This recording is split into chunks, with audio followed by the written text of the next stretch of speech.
everyone. My name is Jessie Corral, and I'm the Executive Director of Hands-On Media Education. We deliver customized teacher and student resources, also for parents, that are all about digital literacy, media literacy, and creation. We do a lot of stop motion animation. We do a lot of digital storytelling. Today, we just launched a new workshop called How to Safely Navigate Online with students in Montreal, grades 5 and 6. We just did our first workshop there. Big shout out to Tina for the great workshop that she's delivered today. There's a lot of really awesome workshops that we're giving and developing. We also do one called Real or Fake, and that is precisely why I will be reviewing this new book by Cindy Otis called True or False, a CIA Analyst Guide to Spotting Fake News. Fake news is a really big topic, and there's a lot of people in the media education world that actually don't even like the word fake news or the term, because it implies that news is fake, and that's not necessarily always the case. We know that Trump made the term really popular when he was in term as president, so it has had a lot of negative spin-off effects for journalists that are just trying to do a really good job. So I recognize the controversial term fake news, but that's what this book is called, and it's a really it's a term that a lot of people have heard and can connect to. So even if it's not something that I totally endorse, I think you'll understand what I mean when I'm talking about it. This book, I'm gonna get into it. It's really good. I've also really enjoyed reading it, personally and professionally. In January, I reviewed the book, The Connected Parent, which I would definitely recommend checking out to either read it or check out the book review that I did. It's on our YouTube channel. I'm really enjoying getting into these topics in a book format. As I mentioned in the last book review, I turn my phone into airplane mode, and I'm just like spending time really with the content. I really feel like I'm allowed to kind of immerse myself in it and really sit with it, especially because some of the topics in here are quite, there's a lot to unpack, and we can't, we're often not used to reading, to be honest, in a book format. We're constantly scanning articles online, and sometimes not even reading the news, but like just the headline. We really are being affected by notifications in our phones and the constant kind of attention grabbing with all of these different platforms that we're using online. And so it's nice to just take a break and read some of this book.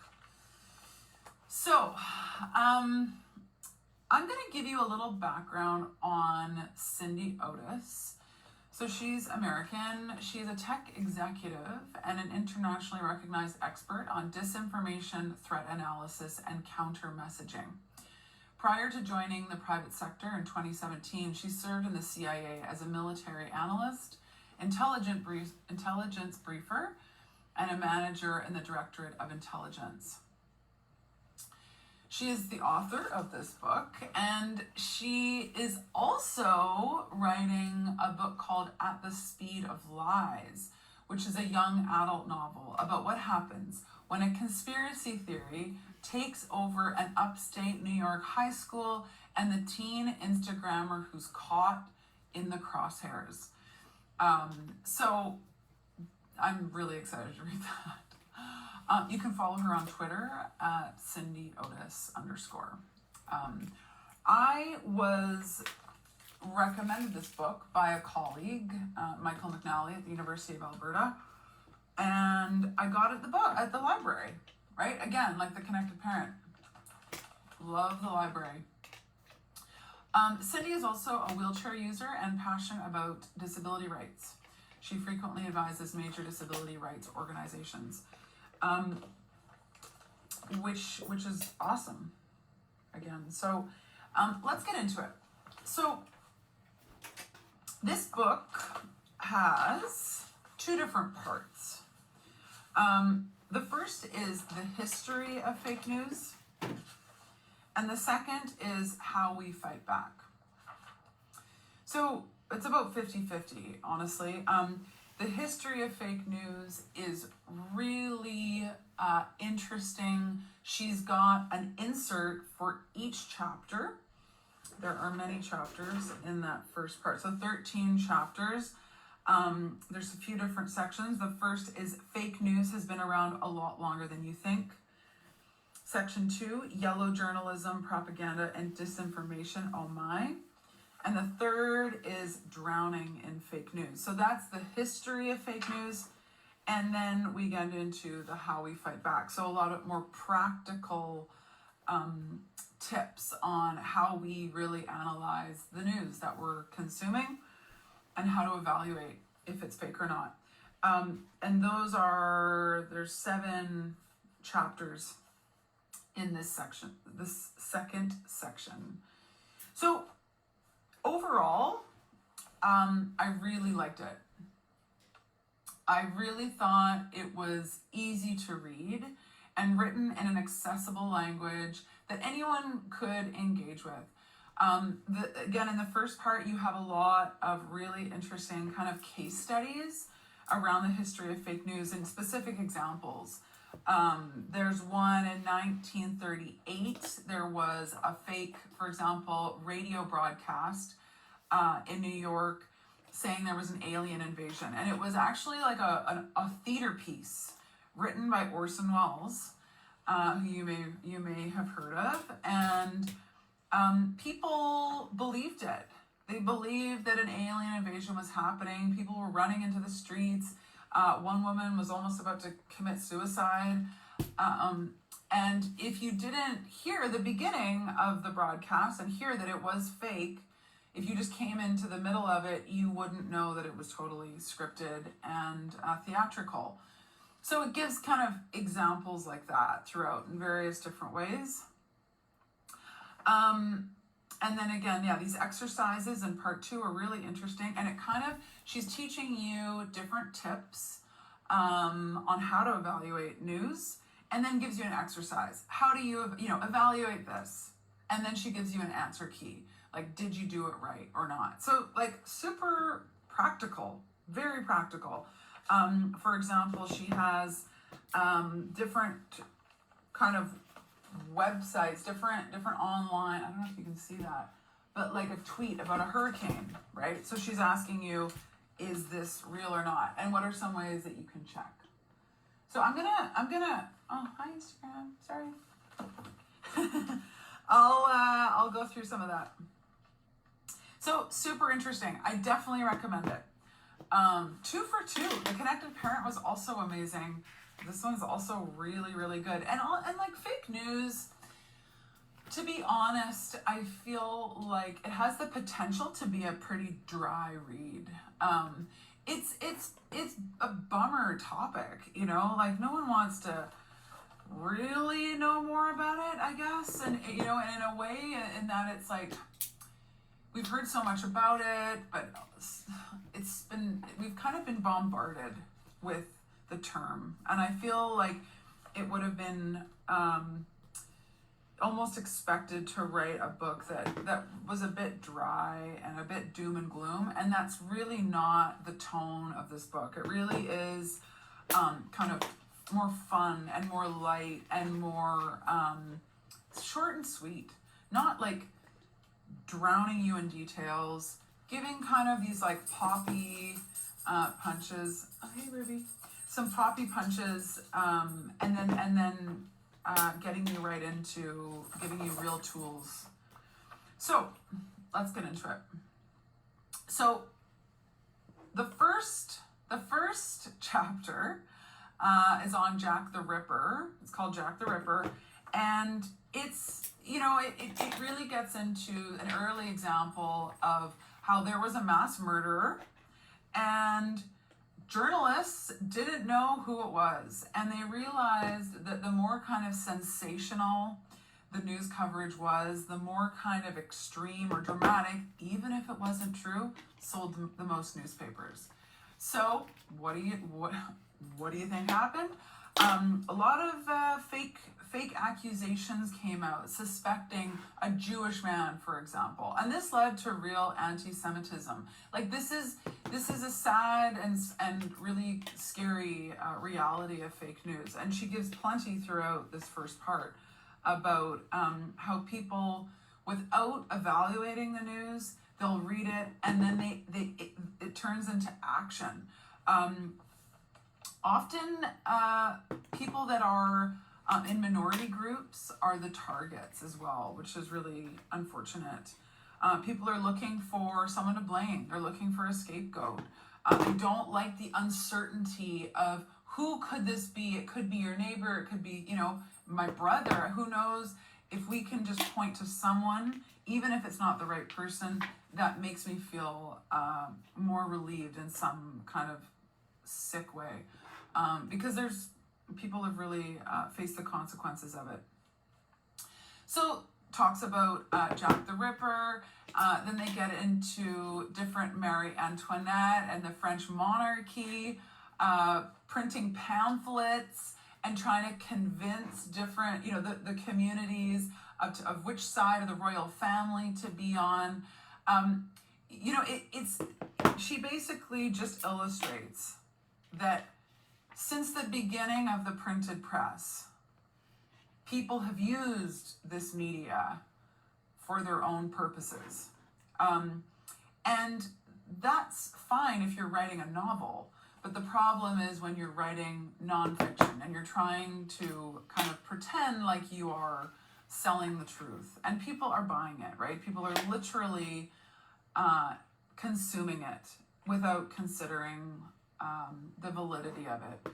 And it kind of, like, I'm going to be real for a second. It started to really make me feel skeptical of all news, especially when the Ukraine is still being invaded and affected by this, and just wondering, like, if I look at the New York Times website and I'm constantly engaging with it, like, how is this any different? New York Times is still trying to make money off of me looking at it, and it's really started to kind of shatter my appreciation for the news, and really, like, I know it's not like fun to think about that, but I think it's just me being honest for a second. I also worked for CBC News, and so I've written the news. I know I've been in it. I've worked in the industry of news creation, and I started to feel really cynical about all news, which after reading this book, I mean, you can just see she's listing all of these examples from the beginning of time, how the news has been manipulated. This is not new. And that's something that I think we all really need to keep in check. I think we are kind of almost conditioned to think that if you are educated, of a certain class, that you have to be aware of all global events and really have your finger on the pulse of what's going on. I think that is a very slippery slope to just feeding the news beast, and especially if you're not taking the time to validate it and verify it. Yeah, it's really dangerous. Any thoughts about that? Does anyone have any thoughts or comments about that? I mean, one thing to consider is, like, for example, CBC in Canada is Canadian Broadcasting Corporation. This is a publicly funded news outlet. I'm not as skeptical of them because they're not as profit driven as, say, CNN in the States or Fox News. I'm not. It's not all bad. I just think that we might want to keep in check our kind of like obsession with keeping up to date with all the local news all the time. That's just my take.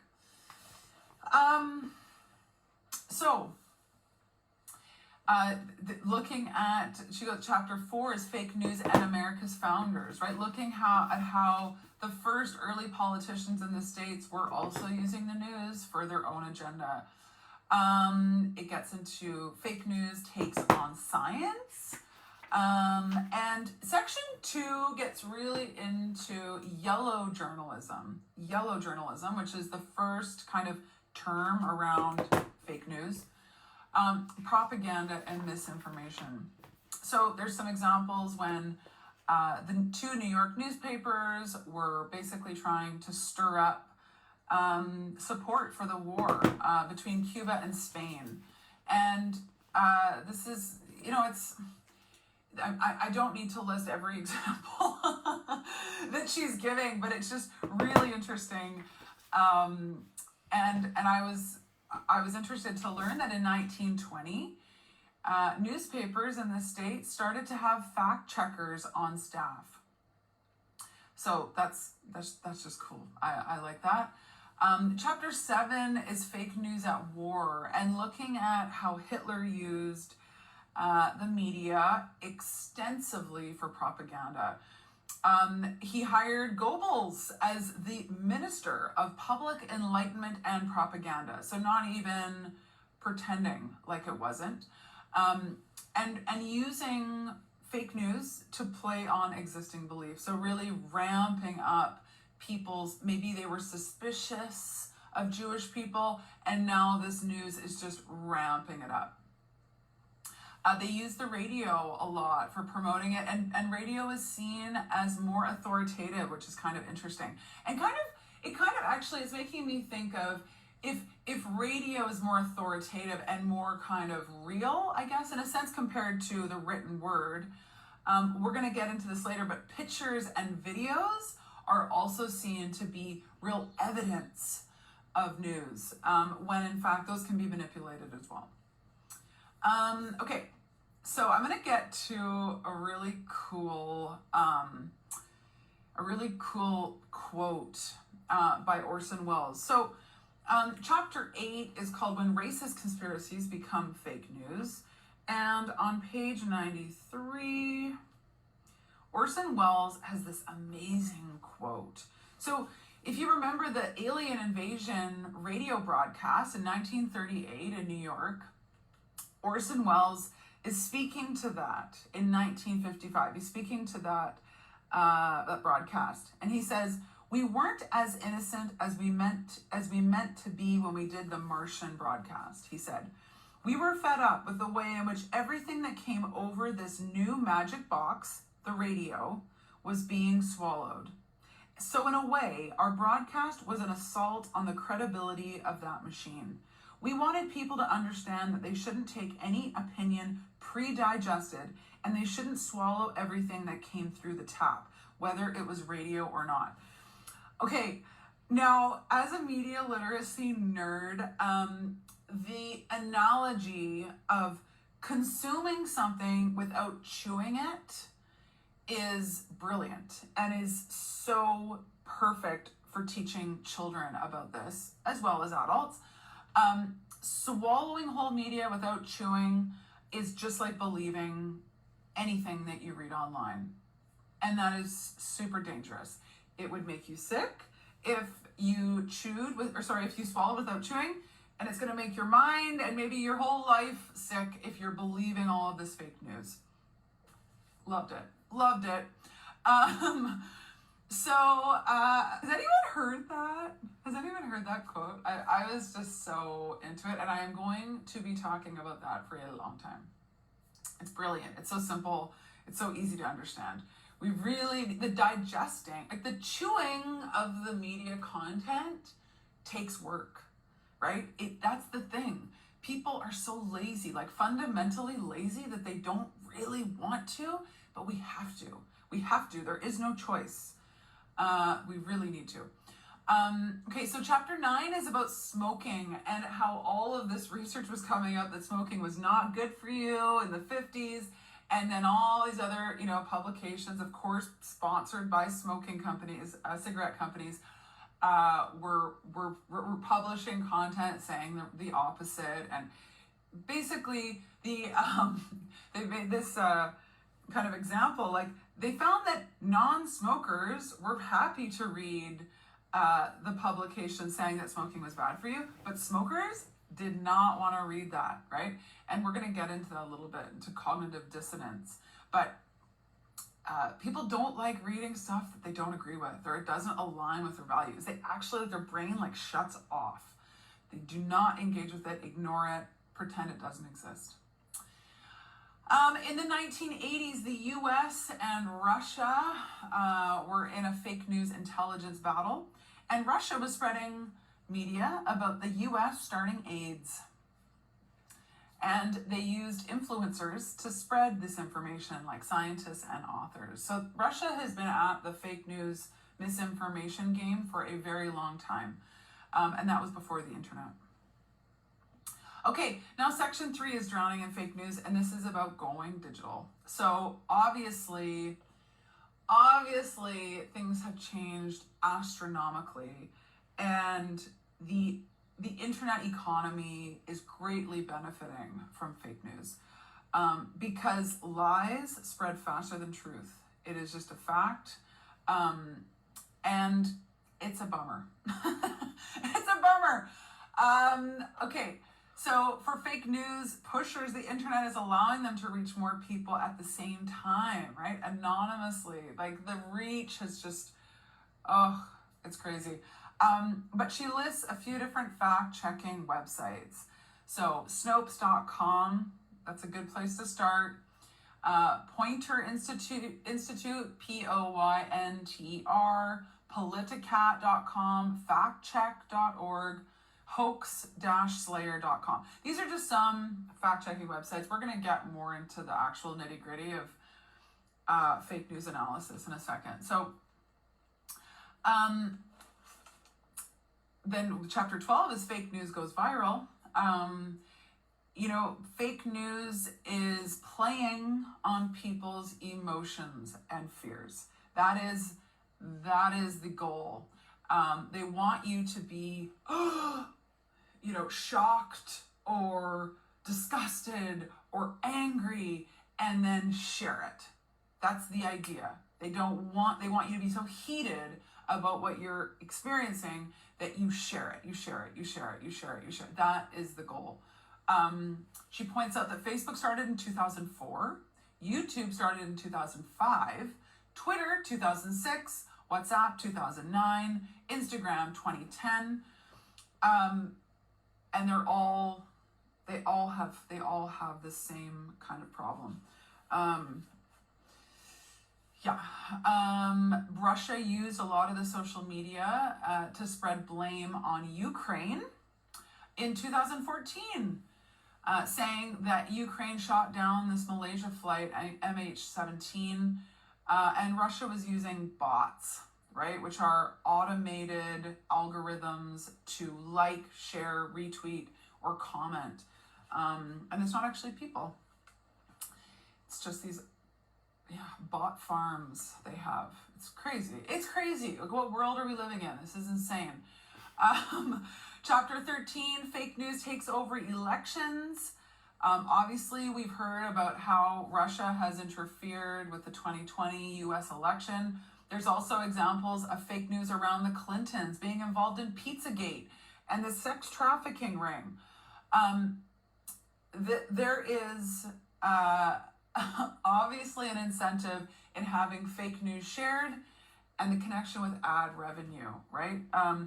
The more clicks that something is looking at a website for, the more clicks, the more if there's ads on that website, the more money they make. It's very much connected to the economy and the financial kind of benefit for these people that are sharing it. I'm just gonna keep on going. So one really interesting chapter is called chapter 14, Facts versus Opinions.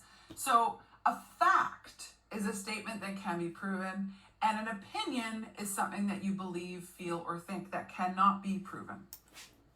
So you've got one or the other. And what they found is that the majority of Americans cannot reliably tell the difference between an opinion and a fact. This is like pretty elementary stuff, but they have examples in here, which is so interesting on like what you would think would be easily like, oh, I can prove that. It's the way that it's worded. It's just a bit misleading, a bit unsure. You can read articles with lots of misleading language. For example, studies show. Oh yeah? What studies? Are they linked? Is there a footnote? Do you have evidence for this? People believe that studies show, or a statistic. She gets into that a little bit too. We really have to be careful about identifying fact versus opinion. Okay, and that is learning this difference is an important first step in learning how to spot fake news. Okay, yes, thank you. I've got that highlighted. Okay, chapter 15 is all about bias. So biases cause us to find information that supports our opinions and ignore information that conflicts with those opinions, right? For example, the smokers versus non-smokers, like I was talking about, and the anti-smoking data and pamphlets. Social media and the online economy take huge advantage of this. So this leads us to a few different terms. Number one, cognitive dissonance. When we see something that does not match our existing views, we shut it out. So for example, I am vaccinated. When I read anti-vax content, I'm not engaging with that content like I would pro-vaccination content. I might just skip it. Okay? We're all guilty of this. This is not a left or right kind of thing. Negativity bias, right? This is a survival tactic, she says, that preys on fake news, where when we see kind of negative stories or breaking news, or someone was bombed, a town was bombed, we are drawn to the danger as kind of a safety thing, actually, like kind of prehistorically, but fake news is taking advantage of that. Confirmation bias. We tend to seek out and agree with judgment that fit our own worldview, right? So they're all kind of connected, especially cognitive dissonance and confirmation bias. So one interesting exercise she has in here is to write down all of your biases and assess how they might affect your perception of information. For example, I am a woman who lives in Vancouver, I am 41, and I do not have a religion. So I am going to have a different bias when looking at any article compared to, say, a man that is 80 that lives in Ukraine. You get my point. Understanding bias. So then we get into the more kind of nitty-gritty tips on how to detect fake news, okay? So understanding bias in news media.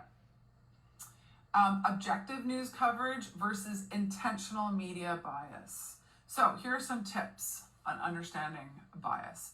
Break out of your own news silo. We often just go to the same sources and we engage with the same authors or journalists.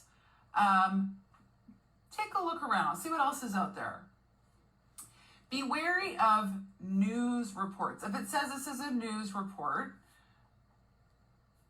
just make sure that it is, especially in URLs. You'll see some that say like realnews.com and you're like, sure, it's real. You don't have to, if it's real, you don't have to say that explicitly. Check the evidence given, right? Like I was saying, studies show, well, what studies? And go to the link. Is there a study that you can look at and look at the data yourself? Look for the other side of the story.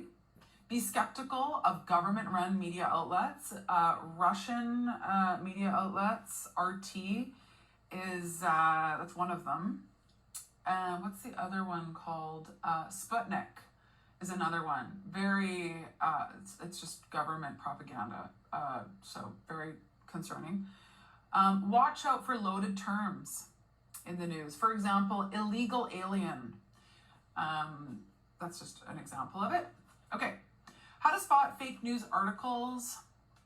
Sensational headlines is a clickbait, right? Clickbait. They just want you to click on it. Go to that thing, then they get the ad revenue from you seeing it. Check the URL.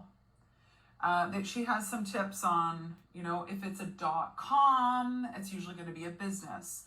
If it's a .org, it's going to be an organization.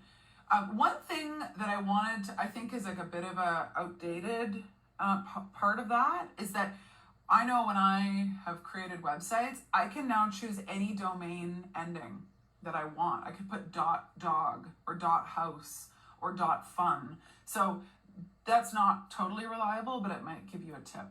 Check the date of the article, investigate the source, and if you're on a legit news outlet, it'll have like an About Us section. Watch out for spelling mistakes. Are other news outlets reporting on this? Identify who is telling the story and why. Where did the author get their info? Ask, is there more to the story? And then you can go to also the fact-checking websites that I mentioned before, Snopes, factcheck.org. There's many of them. She goes on to talk about stats, right? Fake stats are used all the time. I'm just going to have some water. Hi, everyone. This is so fun. I'm going to wave at you guys. Wave, wave. So fake stats, these are very easy to skew stats. Because, for example, if myself and a couple of friends were over and I did a poll with them, with 3 people, and 2 of them liked ice cream and one of them didn't, then I could say 66.67% of everyone loves ice cream, and it's only 3 people that you've polled. So be very careful of stats. Find out who did the poll or who sponsored it, right? Check the sample size. How was the poll conducted? Okay, that's just generally speaking, check out the stats. Do some digging into that. Then it looks at spotting fake pictures and videos. So like I was saying, pictures are a huge reason fake news goes viral because people think this is actual evidence without considering that photos and videos can absolutely be doctored and changed, and they likely are. The fastest way to verify a picture is to do a reverse image search. If you haven't already done this, it's very easy to do. You can search on Google or TinEye, T-I-N-E-Y-E. This is a website that does reverse image searches. And you can see what was the original photo. Is this a brand new photo that someone just took and it's legit? Okay, cool. Or is this a photo that was taken 10 years ago and has been repurposed a bunch of different times? If so, warning. Other clues that the picture is fake: pictures without attribution. Sketchy Photoshop jobs, wavy or mismatched lines. Is the lighting the same? Does it fit with what you already know about the subject? So for example, if I saw a photo of a camel in the mountains of BC, that would go against what I already know and understand. Researchers have found that a photo can make us 60 to 70% more likely to believe a claim. Okay? Videos, right? We're getting into this now. Those also can be doctored. Deep fakes, right? You may have heard of that. These are well-made videos, like highly produced, with different voices on different people. So you can pretend like someone, like politicians, for example, said something they didn't. And this has like huge consequences for world wars, for example. I mean, it's like, it can get very dangerous when people believe this stuff. Okay, so then it talks about memes aren't news. and other social media issues. So it's important to remember that lies do spread faster than truth. And when you're looking at news on social media, which a lot of us are, maybe most of us, it's good to identify what kind of post or account is this that I'm looking at. Is it an official news post? Or is it a hot take? Is it a quote? Is it an ad? Is it commentary? You can also find real experts, right? Most scientists, so many experts in this world have Twitter accounts, have Instagram accounts, so you could do some additional research there. Don't be fooled by the amount of likes or comments. Learn to spot fake accounts. There's so many fake accounts on our social media. So check that. Maybe if is it a stock profile picture? That's kind of a red flag. If there's no original content, it's just reshared stuff, also a red flag. One really interesting tip on how to kind of stop the spread of fake news on social media is to share good sources of news and info that you trust. It's like almost like counteracting all of the fake news going out there. And I thought that was really sweet and really positive. It feels like kind of a no-brainer, but I really like that one. And you can also flag fake news on all social media. You can flag it. If something is suspicious to you and maybe you've done a little bit of work, then you can flag it, and hopefully it's taken down. So, and the last chapter is managing chaos of the breaking news cycle. And I know this is a huge thing. Like in the States, there's way more news outlets, and there's always like breaking news, breaking news. And it's hard to know what happens. One really interesting kind of thing she walks you through is it's called sorting through breaking news. It's about asking, well, first of all, if something did happen, what do you do, right? Who do you go to? And she kind of walks you through some tips. Number one, stop and breathe. Like, don't get all panicky and insane. This is the perfect state that the fake news pushers want you to be in. Make sure it really is breaking news. Look for local news outlets, right, that will be more accurate and closer to the source of the issue, and always be skeptical and look for sources. Again, so many really interesting exercises in here on how to test this stuff out. She has how to identify if a Twitter account is real or not. And she has like different tips on that looks suspicious, but this looks real. That looks suspicious, that looks real. Like one is on Keanu Reeves, and Keanu Reeves here, and he's only got 83 followers, right? The real Keanu Reeves would have a verified account with a check mark and more than 83 followers. I think we can safely say he'd also know how to capitalize his last name. So it is a crazy world out there. I think that is the takeaway from this book. And in her conclusion, she really tries to inspire you to not give up. It can seem overwhelming, but we really do all have a part to play in finding the truth, finding the real information that we can trust, so that we can stay informed but not overwhelmed, and certainly not misled. So I hope you enjoyed this book review. I do recommend it if this is up your alley. Again, critical thinking about the media is not often taught in our schools or by parents. Most parents and adults have never learned how to critically think about the information that we're consuming, and we really have to. So we offer workshops at Hands-On Media on how to tell if something's real or fake for students, and we also do it for adults, and we're here to help. If you have any questions or thoughts or comments, I'd love to hear from you, and I really hope you enjoyed this book review. Stay tuned for the next one, and thanks so much for joining.